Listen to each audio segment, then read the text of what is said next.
जय जिनेंद्र। वर्णी जी की आत्मकथा में आपका एक बार पुनः हार्दिक स्वागत है। सबसे पहले मैं आप सभी लोगों से क्षमा प्रार्थी हूँ कि एक बहुत बड़ा अंतराल, एक बहुत बड़ा गैप हमारी इन सीरीज़ के बीच में हुआ, बट मैं आपको ये आश्वासन भी देना चाहता हूँ कि अब इस प्रकार के गैप आपको देखने को नहीं मिलेंगे और पूर्ववत हम वर्णी जी की आत्मकथा को पढ़ पाएंगे, समझ पाएंगे और उनके प्रसंगों से अपने जीवन में आत्मकल्याण की प्रेरणा लेते हुए, अपनी विशुद्धि को बढ़ाते हुए हम अपने धर्म मार्ग पर आगे बढ़ेंगे, कल्याण के मार्ग पर आगे बढ़ेंगे।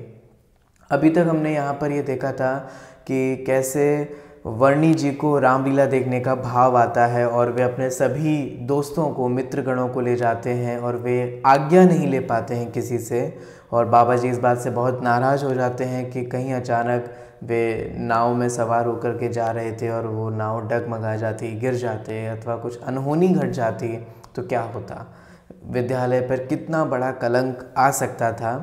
इन्हीं सब विचारों को रखते हुए वे इनसे नाराज़ हो जाते हैं और उनको निकालने तक का इतना कठोर कदम वे उठाते हैं।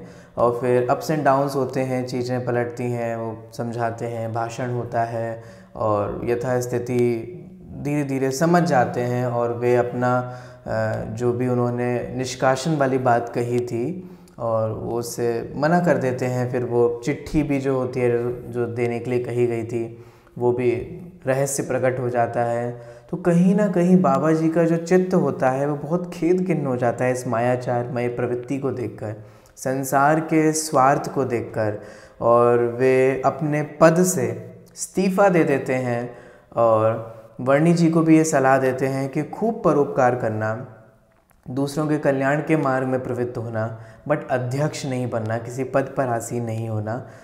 ऐसी सलाह वे वर्णी जी को देते हैं। तो अभी तक हमने ये देखा, उनकी ललक को देखा, जिज्ञासा को देखा, पढ़ाई के प्रति वे कितने उद्यमशील हैं, ये सारे विषयों को, प्रसंगों को हमने यहाँ पर देखा और कितने अप्स एंड डाउन्स आए, कितनी प्रतिकूलताएं आईं और उनसे हमने बहुत कुछ सीखा। आइए अब हम आगे बढ़ते हैं और एक नया चैप्टर प्रारंभ होने वाला है। मेरी जीवन गाथा का भाग 1 है और पेज नंबर है 88 और हेडिंग का नाम है लाला प्रकाश चंद्र रहीस। ये बहुत सुंदर विषय है इसमें। आइए पढ़ते हैं, समझते हैं। कुछ दिन के बाद सहारनपुर से स्वर्गीय लाला रूपचंद्र जी रहीस के सुपुत्र श्री प्रकाश चंद्र जी बनारस विद्यालय में अध्ययन के लिए आए। आप बड़े भारी गण्यमान प्रसिद्ध रईस के पुत्र थे, अतः जहां मैं रहता था उसी के सामने की कोठरी में रहने लगे। जिसमें मैं रहता था वह श्रीमान बाबू छेदीलाल जी रईस बनारस वालों का मंदिर है। गंगा के तट पर बना हुआ मंदिर का अनुपम और सुंदर भवन अब भी बड़ा मालूम होता है। मंदिर के नीचे धर्मशाला थी, वहीं पर एक कोठरी में मैं ठहरा था और सामने वाली कोठरी में श्री प्रकाश चंद्र जी साहब ठहर गए। आप रईस के पुत्र थे तथा पढ़ने में कुशाग्र बुद्धि थे। आपकी भोजन आदि क्रिया रईसों के समान थी। यदि आप छात्र बनकर बनारस रहते और विद्या अध्ययन में उपयोग लगाते तो इसमें संदेह नहीं कि गिनती के विद्वान होते और इनके द्वारा जैन धर्म का विशेष प्रचार होता, परंतु भवितव्य दुर्निवार है। क्या हुआ है ऐसा, देखिए। आपको विद्यालय का भोजन रुचिकर नहीं हुआ, अतः आपकी पृथक रसोई बनने लगी। पैसा था तो अलग रसोई शुरू हो गई और रसोइया लोग भी उनकी रुचि के अनुकूल ही सब कार्य करने लगे। पर यह निश्चित सिद्धांत है कि पठन कार्य में रसना लंपटता भी बाधक है।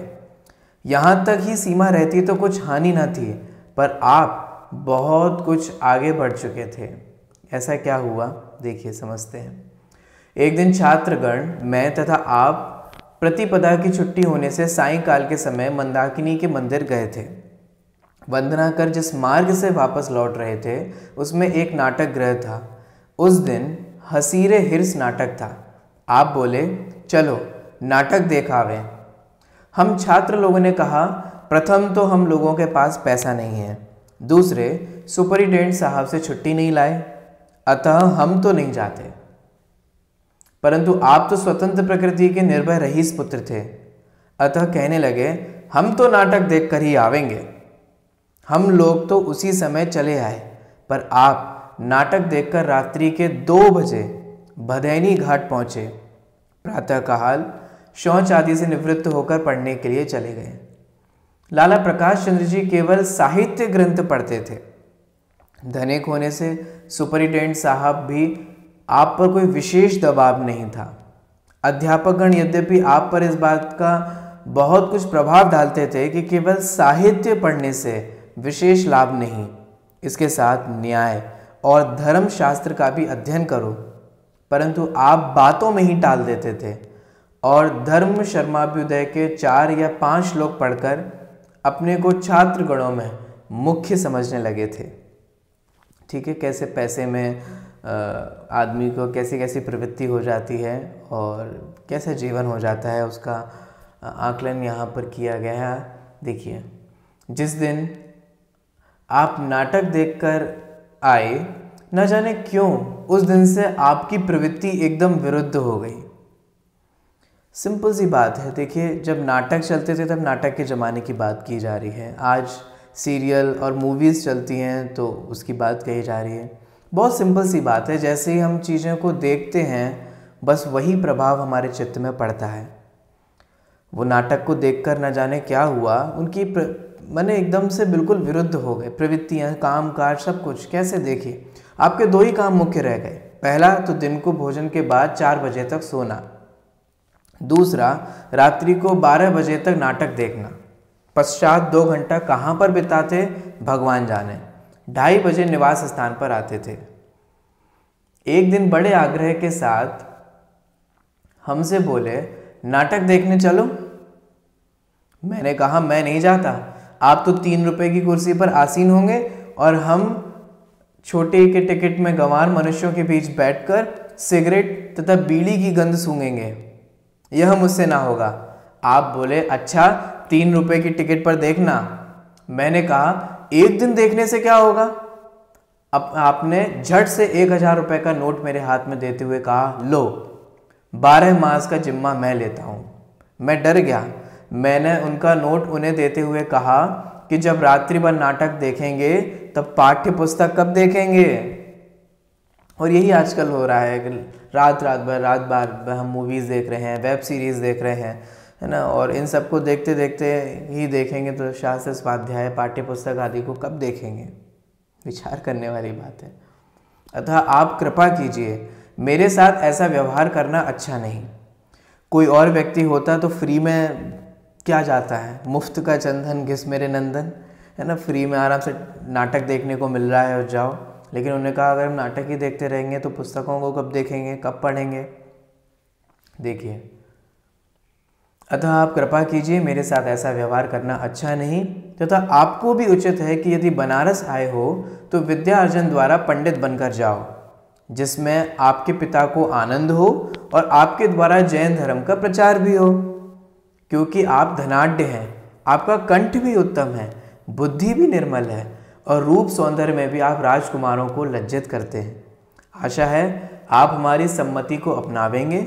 यदि आप हमारी सम्मति का अनादर करेंगे तो उत्तर काल में पश्चाताप के पात्र होंगे। तो उन्होंने समझाने की कोशिश की, पर कौन सुनता था। उन्होंने हमारी सम्मति का अनादर करते हुए कहा कि हमारे पास इतना विभव है कि 20 पंडित हमारा दरवाजा खटखटाते हैं। मैंने कहा, आपका दरवाजा ही तो खटखटाते हैं और आपको बनाकर आपसे कुछ ले जाते हैं, पर तुम तो उनसे कुछ नहीं ले पाते, बुद्धू के बुद्धू ही बने रहते हो। टोडरमल जी ने सम्यक ज्ञान चंद्रिका की पीठिका में लिखा है कि यदि लोभी पंडित हो और अविवेकी धनाढ्य हो तो ऐसा ही होता है। तो जरूरी नहीं है कि हर विद्वान ऐसा हो, हर पंडित ऐसा हो, लेकिन अगर लोभी पंडित होगा, लोभी विद्वान होगा तो ऐसा ही देखने को मिलेगा। वर्णी जी ने कितनी सुंदर बात कही कि अगर विद्वान आते भी हैं तो तुमसे कुछ लेके चले जाते हैं। तुमने उनसे क्या लिया? कुछ भी नहीं लिया, हमने कुछ भी ग्रहण नहीं कर पाया। देखिए आगे, स्वयं पंडित बनो, भाग्य ने तुम्हारे लिए सब अनुकूल योग्यता दी है। आपका कुल धार्मिक है, पूजा प्रभावना में प्रसिद्ध है। आप ही के दादा भारूमल जी ने शिखर जी का संग निकाला। आप ही के चाचा ने अलीगढ़ पाठशाला में 100 रुपए की मासिक सहायता दी। आप ही के चाचा लाला उग्रसेन जी ने 100 रुपए मासिक देकर महाविद्यालय मथुरा का संचालन कराया।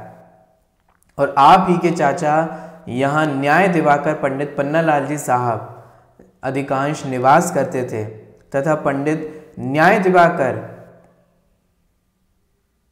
पंडित पन्नालाल जी साहब अधिकांश निवास करते थे तथा पंडित लाल मंजी साहब और फारसी के पंडित उनके संयोग में अपना समय देते थे। माने वो बताने की कोशिश कर रहे हैं कि आपका फैमिली बैकग्राउंड इतना अच्छा है, आपके पास पैसा है, सर्व अनुकूलता है, तो धर्म में लगी है ना, क्योंकि वास्तव में ये सारी अनुकूलताएं पुण्य के उदय से ही तो प्राप्त हुई हैं।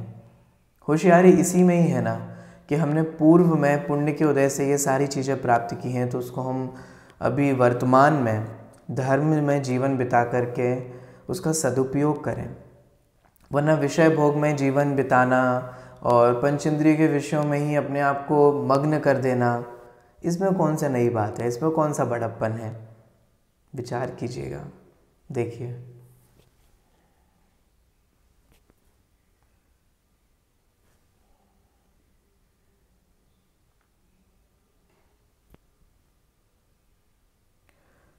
आप ही के भाई साहब लाला जम्बू प्रसाद जी जैन धर्म के प्रमुख विद्वान हैं।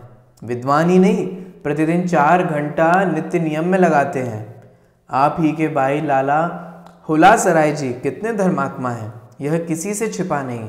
तथा आपके यहाँ 2 या 4 धर्मात्मा त्यागी लोग आपके चौका में भोजन कर धर्म साधन करते हैं। आपके पिता अपना समय निरंतर धर्म ध्यान में लगाते हैं। कहने का तात्पर्य यह है कि आपके वंश में निरंतर धर्म क्रियाओं का समादर है। पर आप क्या कर रहे हैं? आपकी यह निंद और धर्म विरुद्ध प्रवृत्ति आपके पतन में कारण होगी, अतः इसे त्यागो। माने हमारे फैमिली बैकग्राउंड इतना अच्छा है, फैमिली में सब इतना धर्म होता है और हम खोटे मार्ग पर चलें, आज नहीं तो कल हमें इसका हर्जाना भुगतना होगा, इसका फल देखना होगा, जो बिल्कुल भी हमारे कल्याण के लिए उचित नहीं है। देखिए, मैंने सब कुछ कहा परंतु सुनता कौन था? उन्हें तो प्रीतिवश उनके कहने का भाव आया, कौन सुने? लेकिन जब होनहारी ऐसी हो तो कौन सुन सकता है? जब आदमी मदान्ध हो जाता है तब हित की बात कहने वालों को भी शत्रु समझने लगता है। ये सबसे बड़ी गलती होती है और आज भी हमसे और आपसे होती है। हम अक्सर देखते हैं कि जो हमारा कल्याण करने वाले लोग होते हैं, हम उन्हीं पे ही गुस्सा करते हैं, उन्हीं पे ही अपनी कषाय निकालते हैं और उन्हीं पे ही फ्रस्ट्रेट होते हैं। ऐसा क्यों? ऐसा क्यों होता है कि जो हमारे हित की बात कहते हैं वो हमें अच्छा नहीं लगता? हमें ऐसा नहीं बनना चाहिए। हमें सन्मति पूर्वक ये विचार करना चाहिए कि हमारे कल्याण की ही तो बात है, हमारे हित की ही तो बात है। देखिए, पर आप बोले कि अभी तुम इन कार्यों का स्वाद नहीं पाया। प्रथम तो तुम छात्र हो, छात्र ही नहीं पराधीन वृत्ति से अध्ययन कर रहे हो, पास में पैसा नहीं है, तुम्हें ऐसे नाट्य कला के दृश्य कहाँ नसीब होते हैं। अब वो मैंने अपने आप को सुपीरियर बनाने की कोशिश कर रहे हैं कि अरे अरे जाओ जाओ, तुम्हारे नसीब में नहीं है इसलिए ये सब बातें कर रहे हो, हमारा इतना पुण्य का उदय है, अब तुम्हारा थोड़ा ना इस प्रकार का है। देखिए, देहाती आदमी हो, कभी तुम्हें नगर निवासी जन का संपर्क नहीं मिला, तुम राग रंग में क्या जानो, तथा तुम बुंदेलखंडी हो जहाँ ऐसे सरस नाटक आदि करने वालों का प्रायः अभाव ही है। अतः हमको शिक्षा देने आए, अपनी शिक्षा अपनी में ही सीमित रखो। हम रईस के बालक हैं, हमारा जीवन निरंतर आमोद प्रमोद में जाता है। देखो हमारी चर्या, जब प्रातःकाल हुआ और हमारी निद्रा भंग हुई नहीं कि एक नौकर लोटा लिए खड़ा। हम शौच गृह में गए नहीं कि लोटा रखा पाया, शौच गृह से बाहर आए कि लोटा उठाने के लिए आदमी दौड़ा। अनंतर एक आदमी ने पानी देकर हाथ पैर धुलाए तो दूसरे ने झट से तौलिया साफ किया। उसी समय तीसरे नौकर ने आकर हाथ में दंत धावन दी। हमने मुखार्जन किया, पश्चात नाई आया, वह सिर में तथा संपूर्ण शरीर में मालिश कर जाने को उद्यत हुआ कि 5वां नौकर गर्म पानी से स्नान कराने लगता है। स्नान के अनंतर सर्वांग को तौलिया से मार्जन कर गंगा से सिर के बाल को संभालने के लिए तैयार हुआ एक आदमी ने सन्मुख हाथ में दर्पण लिया। एक आदमी धोती लिए अलग खड़ा रहता है। हमने धोती पहनकर कुर्ता पहना और दर्पण में मुख देख सब कार्यों से निवृत्त हो मंदिर जाने के लिए तैयार हुए कि एक आदमी छतरी लिए पीछे पीछे चलने लगा। कितनी अनुकूलता है। मंदिर पहुंचकर श्री जिनेंद्र प्रभु के दर्शन कर नाम मात्र को स्वाध्याय किया, फिर उसी रीति से घर आ गए। अनंतर दुग्ध पान आदि कर पश्चात अध्यापकों द्वारा कुछ पढ़कर शिक्षा की रस्म को अदा किया। माने फॉर्मेलिटी। पश्चात मध्याह्न के भोजन की क्रिया से निवृत्त होकर सो गए। सोने के बाद संतरा, अनार, मौसम्बी का शरबत पान कर कुछ जलपान किया। अनंतर खेल कूद के बाग में चले गए। वहां से आकर सायंकाल का भोजन किया। फिर गल्प बाजार को हरा भरा कर यद्वा तद्वा गोष्ठी कथा करने लगे। रात्रि के 9 बजे के बाद किसी नाटक गृह अथवा सिनेमा में चले गए और वहां से आकर दुग्ध आदि पान कर सो गए। यह हमारी दिन रात्रि की चर्या है। देखिए, भोग प्रधान चर्या। तुम लोगों को इन राजकीय सुखों का क्या अनुभव? इसीलिए हमसे कहते हो कि इस कार्य को त्यागो। कल्पना करो यदि तुम्हारा भाग्य तुम्हारे अनुकूल होता और जो सामग्री हमें सुलभ है तुमको भी सुलभ होती तो आप क्या करते? ना होने पर यह सब शिक्षा सूझती है। वस्त्राभावे ब्रह्मचारी, अथवा किसी कवि ने कहा है। मैं यहाँ रुकना चाहूँगा और ये सोचना चाहूँगा, विचार करना चाहूँगा कि आज जिन हम बहुत धनवान लोगों को देखते हैं और हमें उनमें सुख रूप भासित नहीं होता, क्या इसलिए क्योंकि वो हमें प्राप्त नहीं हुआ है, या इसलिए कि अगर वो हमें प्राप्त होता है तो भी हम उसमें सुख रूप अनुभव नहीं करते? अरे विचार कीजिए कि अभी भी हमारे पास कौन सी धन की कमी है, कौन सा पैसे की कमी हुई। अभी भी हमारे पास अनुकूलता ही तो है, लेकिन फिर भी हम कौन से सुखी हैं? कौन सा संसारिक सुख हमने प्राप्त कर लिया? आज भी हम उस सुख से दूर ही हैं। भोग प्रधान सुख सुख नहीं है, वास्तव में दुख है। तृप्ति नहीं है, असंतुष्टता है, आकुलता बनी रहती है, इसलिए सुख नहीं है। देखिए, अब वे क्या कहते हैं रहीस जी, लाला जी, देखिए क्या कहते हैं। कहाँ करूँ धन है नहीं, होता तो किस काम, जिनके है उन सम कहा, होत नहीं परिणाम। भावार्थ इसका यह है कि कोई मनुष्य मन में सोचता है कि क्या करूं, पास में धन नहीं है, अन्यथा संसार में अपूर्व दान कर दीन दरिद्रों को संतुष्ट कर देता। आता है ना ऐसा भाव? परंतु फिर विचारता है कि यदि धन होता तो भी किस काम का, क्योंकि जिनके पास धन है क्या उनके सदृश मेरे भी परिणाम ना हो जाते? सोचिए, आज जिनके पास पैसा है उनको कहाँ ये विकल्प आता है। और आप देखिए, अखबार में ऐसा आता है, न्यूज़ में ऐसा आता है कि आज भी लोगों के पास इतनी पैसा है, इतना संपत्ति है कि वो लोगों की गरीबी को दूर कर सकते। एक एक, दो दो, तीन तीन आदमी मिलकर के पूरे देश की गरीबी को दूर कर सकते हैं। पर किसको विकल्प आता है? कहने का तात्पर्य यह है कि तुम्हारे पास धन होता तो इसी तरीके के कार्यों में प्रवृत्ति तुम्हारी भी हो जाती, परंतु पास में यथेष्ट पैसा नहीं है। अतः हमको ही शिक्षा देने में अपनी प्रभुता दिखाना जानते हो। अथवा किसी ने ठीक कहा है, जो धनवंत सो दे कुछ, दे कहा धनहीन, कहाँ निचोरे नग्न जब नहाए सरोवर कीन। अर्थात जो कुछ दे सकता है वह धनवंत ही दे सकता है, जो धनहीन दरिद्र है वह क्या देगा?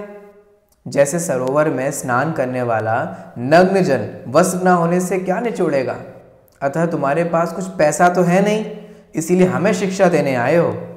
तुम्हारा भाग्य था कि हम जैसे वैभवशाली तुम्हें मिल गए थे, तुम्हें नाटक ही नहीं सबका रसास्वादन करा देते, परंतु तुम क्या करो, भाग्य भी तो इस योग होना चाहिए। अब हमने यह निश्चय कर लिया कि तुम रसास्वादों के पात्र नहीं हो। लाला प्रकाश चंद जी जब इतना कह चुके तब मैंने कहा, लाला जी तुम बड़ी भूल कर रहे हो, इसका फल अत्यंत ही कटुक होगा। अभी तो तुम्हें नाटक की चाट लगी है, कुछ दिन बाद वैश्या और मध्य की चाट लगेगी, तब तुम अपनी कुल परंपरा की रक्षा ना कर सकोगे। और ऐसा ही होता है, धीरे धीरे एक में फिसलन होती है और फिसलते फिसलते हम कहाँ पहुँच जाते हैं हमें खुद अंदाज़ा नहीं होता है। इसीलिए मैं ये कहना चाहता हूँ कि बुरी चीज़ों को स्टार्ट ही मत कीजिए। एक बार स्टार्ट करते हैं फिर हम धीरे धीरे, कोई बात नहीं, कल से कर लेंगे, कल से कर लेंगे, कल से कर लेंगे, परसों से करेंगे, अगले महीने से छोड़ दूंगा, एक महीने और खा लूँ, एक महीने और कर लूँ। और फिर एक एक करके धीरे धीरे करके हम किन किन व्यसनों में लिप्त हो जाते हैं। खुद देखते हैं, प्रत्यक्ष देखते हैं लोगों के जीवनों को। ये ऐसा ही इसका स्वरूप है। बड़े बड़े राजा महाराजा इन व्यसनों में अनुरक्त होकर अधोगति के भाजन हुए। आप तो उनके समक्ष कुछ भी नहीं। क्या आपने चारुदत्त का चरित्र नहीं पढ़ा, जो कि इस विषयों में करोड़ों दीनारों खो चुका था? हमें तुम्हारे रूप और ज्ञान पर तरस आता है तथा आपके वंश परंपरा की निर्मल कीर्ति का स्मरण होते ही एकदम खेद होने लगता है। मन में आता है कि हे भगवान, यह क्या हो रहा है? हमारा आपसे कोई संबंध नहीं, फिर भी मनुष्य के नाते आपकी कुत्सित प्रवृत्ति देख उद्विग्न हो जाता हूं। साथ ही इस बात का भय भी लगता है कि आपके पूज्य पिताजी व भाई साहब क्या कहेंगे कि तुम वहां पर थे, फिर चिरंजीवी प्रकाश की ऐसी प्रवृत्ति क्यों हुई? अतः आप हमारी शिक्षा मानो या ना मानो, परंतु आगम में जो लिखा है उसे तो मानो, जिनवाणी में जो लिखा है उसको तो मानिए। छात्रों का काम अध्ययन करना ही मुख्य है। नाटक आदि देखकर समय को बर्बाद करना छात्र जीवन का घातक है।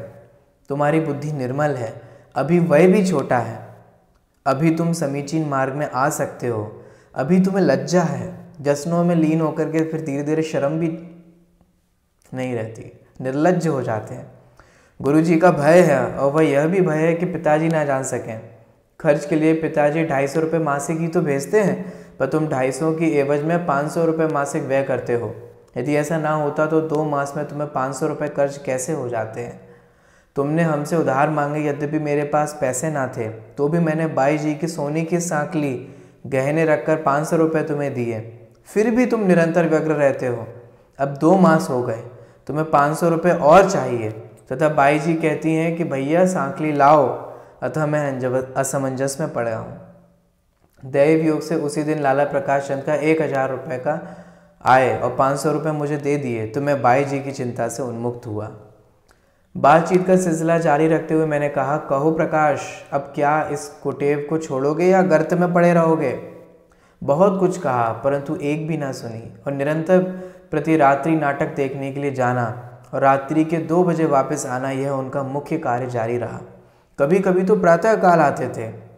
अतः अन्य पाप की भी शंका होने लगी, और वह भी सत्य ही निकली। एक दिन मैं अचानक उनकी कोठरी में पहुंच गया। उस समय आप एक गिलास में कुछ पान कर रहे थे, कुछ पी रहे थे।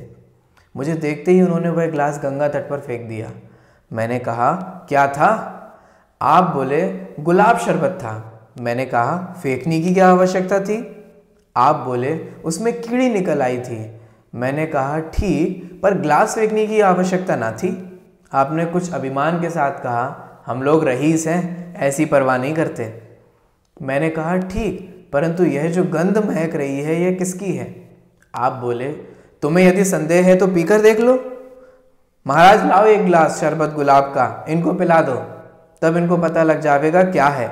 यह तो संदेह करते हैं, आज इन्हें जाने मत दो। मैं तो डर गया और पेशाब का बहाना कर भाग गया। उस दिन से लाला प्रकाश चंद से मेरा संसर्ग छूटा, और उसके बाद उनकी जो अवस्था हुई वह गुप्त नहीं। उनके पिता व भाई साहब आदि सबको उनका कृत्य विदित हो गया। कब तक छुपता? कभी नहीं छुपता, एक ना एक दिन प्रकट हो ही जाता है।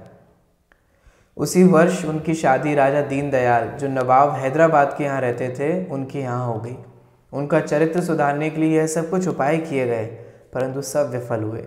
अंत में आप सहारनपुर पहुँच गए और वहाँ रहने का जो महल था उसे छोड़कर एक स्वतंत्र भवन में रहने लगे। जब एक बार मैं सहारनपुर लाला जम्बू प्रसाद जी के यहाँ गया था, तब अचानक आपसे भेंट हो गई।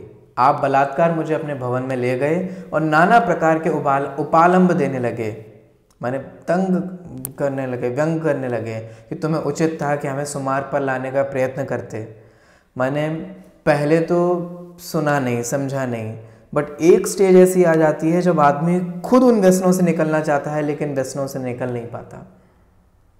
मैं जितने भी लोग देख रहे हैं उनसे ये सच में कहना चाहता हूँ कि बुरी चीज़ों को स्टार्ट ही मत कीजिए। स्टार्ट होने के बाद व्यक्ति ऐसा फंस जाता है कि चाह कर भी नहीं छोड़ पाता है। और देखिए यहाँ पर भी वही हो रहा है, और अक्सर मैंने रियल लाइफ में लोगों को देखा है। देखिए, तुम्हें उचित था कि हमें सुमार पर लाने का प्रयास करते, परंतु तुमने हमारी उपेक्षा की। आज हमारी यह दिशा हो गई है कि हमारा 1000 रुपये मासिक व्यय है, फिर भी त्रुटि रहती है, पैसे की कमी रहती है। यह व्यसन ऐसे हैं कि इनमें अरबों की संपत्ति बिला जाती है। मैंने कहा, मैंने तो काशी में आपको बहुत ही समझाया था कि लालाजी इस कुकृत्य में ना पड़ो, परंतु आपने एक ना मानी और मुझे ही डांटा कि तुम लोग दरिद्र हो, तुम्हें इन नाटक आदि रसों का क्या स्वाद। मैं चुप रह गया। भवितव्य दुर्निवार है। मेरी बात पूरी ना हो पाई थी कि लालाजी ने झट बोतलों में से कुछ लाल लाल पानी निकाला और एक गिलास जो छोटा सा था पी गए। मुझसे भी बलात्कार पीने का आग्रह करने लगे। मैंने कहा, भाई साहब मुझे दीर्घ शंका जाना है, जाकर आता हूँ। उन्होंने कहा, अच्छा यही है, चले जाओ। मैं लौटा लेकर मैं कपड़ों के शौच गृह की ओर जाने लगा। देखते ही आपने टोका, भले मानुष कपड़ा तो उतार दो। मैंने कहा, जल्दी जाना है इत्यादि कहकर मैंने जोड़ा तो वहीं छोड़ा और शीघ्र चलकर दरवाजे तक आया। वहाँ लोटा छोड़ा और श्री लाला जम्बू प्रसाद जी रईस के घर सकुशल पहुँच गया। भग गए वहाँ से। लाला जी ने हाँफते देखकर कहा, भयभीत क्यों हो? मैंने आद्योपांत सब समाचार सुना दिया। लाला जी ने उसी समय बादाम का रोगन सिर में मलवाया और कहा कि अब आइंदा भूल कर भी उस ओर न जाना। मैंने कहा, श्री जिनेंद्र देव के धर्म का प्रसाद था जो आज बच गया, अब कदापि उस मार्ग से ना निकलूंगा। मन में आया कि हे भगवान, तुम्हारी महिमा अपरंपार है। यद्यपि आप तटस्थ हैं, तीतरागी हैं, तथापि आपके नाम के प्रसाद से ही आज मैं पाप कंप में लिप्त नहीं हुआ। कहने का तात्पर्य यह है कि जो मनुष्य बालकपन से अपनी प्रवृत्ति को सुमार्ग पर नहीं लाते, उनकी यही गति होती है जो कि हमारे अभिन्न मित्र की हुई। और उन्होंने मित्र के नाते उन्होंने समझाने की कोशिश की, बट भवितव्य ही है। इसीलिए मित्र के नाते हमें समझाने की कोशिश करना चाहिए, सुमार्ग पर लाना चाहिए, ना कि हम उनके जैसे और बन जाएं। माँ बाप सहस्त्रों लाखों रुपया बालक बालिकाओं के विवाह आदि कार्यों में पानी की तरह बहा देते हैं। और मैं आज कहना चाहूँगा कि लाखों रुपए, हजारों रुपए हम उनको एजुकेशन देने के नाम पर स्कूल में, कॉलेज में, यूनिवर्सिटीज़ में बहा देते हैं। बट धर्म के संस्कार के लिए क्या करते हैं बताइए? आपका बच्चा जो बाहर कॉलेज में पढ़ने गया है, वो बुरी आदतें कहाँ से सीख रहा है?